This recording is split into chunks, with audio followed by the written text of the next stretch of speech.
Hello transport nerds and welcome back to Talking Planning. Welcome to 2023. Last year we finished out the review season with one of the newest bus types on the market fitted with an electric power plant. Today we're not following in those footsteps and instead I wanted to show you an older bus that a few of you have been asking for me to look at for a while. To be fair, it's actually been on my radar for a while too, because I've wanted to catch it, but this is the first time I've had the chance to since starting Talking Planning. Given that I had to climb up some stairs to grab a seat, I suspect it won't be in route service for much longer. This will be a longer than usual episode, with a bit of broader transport planning insight as well, so sit back and relax, and enjoy the fruits of my recent Sydney trip, a Volvo B10MA with a custom coach's CB50 body at Hillsbus.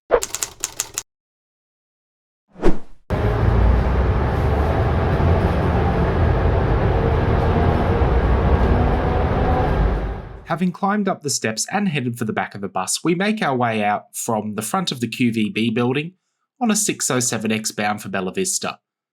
It's been quite a while since I last caught a high-floor, bendy bus, and with my transport enthusiast hat on, it's a unique and exciting experience.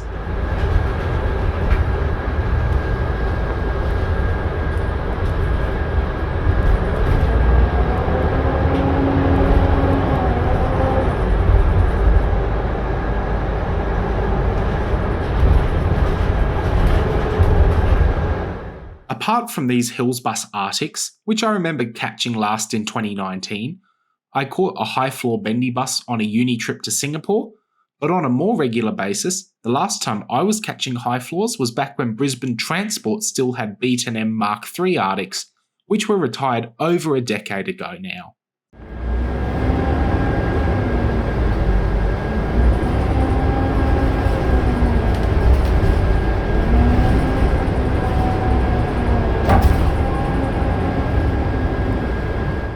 According to the fleet lists, MO8467 was built in August 2002, and all four currently operating were built in the same year, surprisingly late for high-floor buses.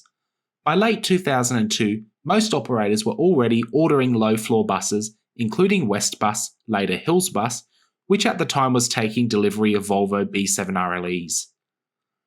Hillsbus B10MAs are fitted with bucket seats, the same as those fitted on the Volvos I previously mentioned, and their low-floor cousins now at Transdev Kapalaba.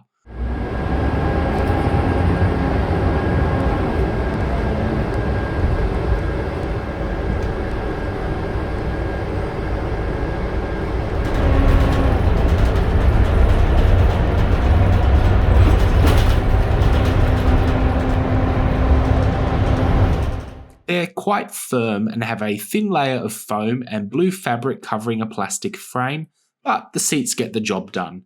They also have the same tiny stopping lights and pick and mix stop bells throughout, which is fairly common of a bus of this age.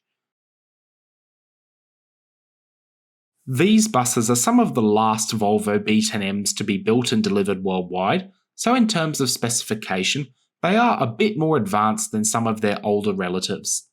The D10HA is rated for 285 horsepower and Euro 2 emissions, and it sends its power to the wheels through a 5-speed ZF automatic. The engine, transmission and driven wheels are in the front section and not in the trailer like on newer articulated buses.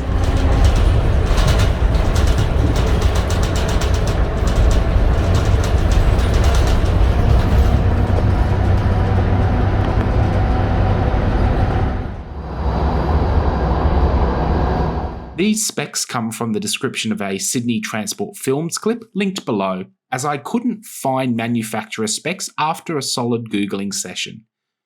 Many modern articulated buses now have well over 300 horsepower, so it is a little down on power, but it does keep up with traffic along the motorway, so let's have a listen now.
comes to articulated bus products, it took a couple more years for low floor or low entry designs to make it into the Aussie market.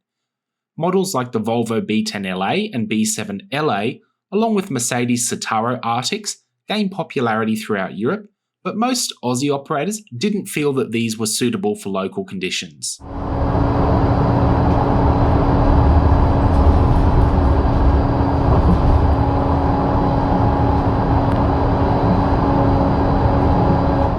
Few Aussie operators were buying new bendy buses in the early 2000s, and large fleets of standard length compressed natural gas powered vehicles were all the rage.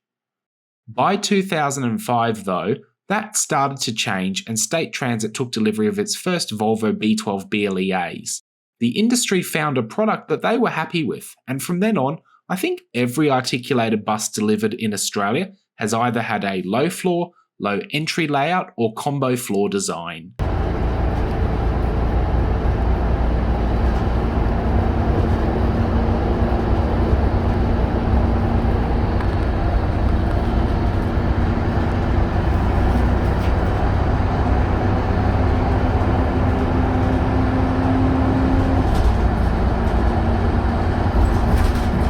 With operators now comfortable with an articulated bus product that was wheelchair accessible, the era of new build, high floor bendy buses was pretty much over. With emphasis on making sure that public transport, along with our built environment, caters to all levels of mobility, we're firmly in the phase of saying goodbye to high floor designs like this one. For those of you out there that are high floor enthusiasts, don't be sad because they're going, but be happy because they've existed. I'm very glad I got to catch this bus type, but probably for the last time, and to share a review of it. But last year I attended a transport planning conference and it really solidified the importance of fully accessible fleets to me. One of the main presenters that was there was a practicing transport planner like me, but also a wheelchair user, and hearing the perspective of someone who not only relies on the infrastructure decisions that we make, but is also involved in the middle of making those decisions, really opens your eyes to how important it is to get it right. Sometimes it's reminders like these that we really need to help challenge the transport industry, from planning to design to procurement and through to operations, to do better. But before we say goodbye to this classic high floor, I think it's time for a tunnel run.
Interestingly, despite being an air-conditioned, high-floor, articulated bus, there are still a few hopper windows around the interior acting as a backup.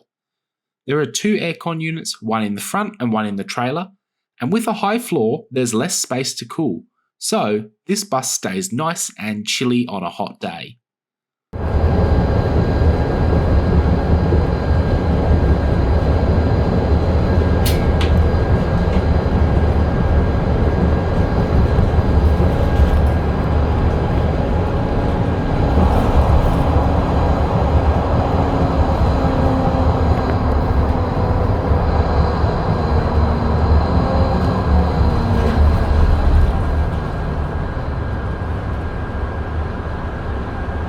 After a long motorway blast, the 607X makes its way onto another high-speed corridor.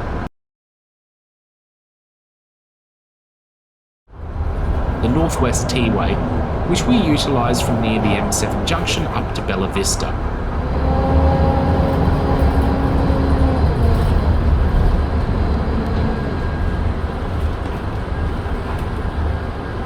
The whole T-Way corridor is quite a bit longer, with stops between Parramatta and Rouse Hill, but even this short hop gives you a bit of a taste for what to expect.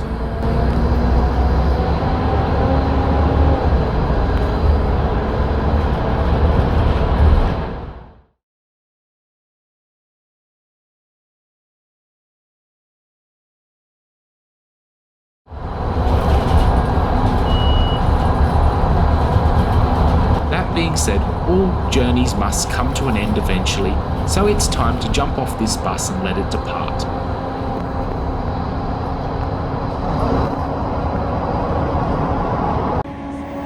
Thank you for joining me, and I will see you again soon.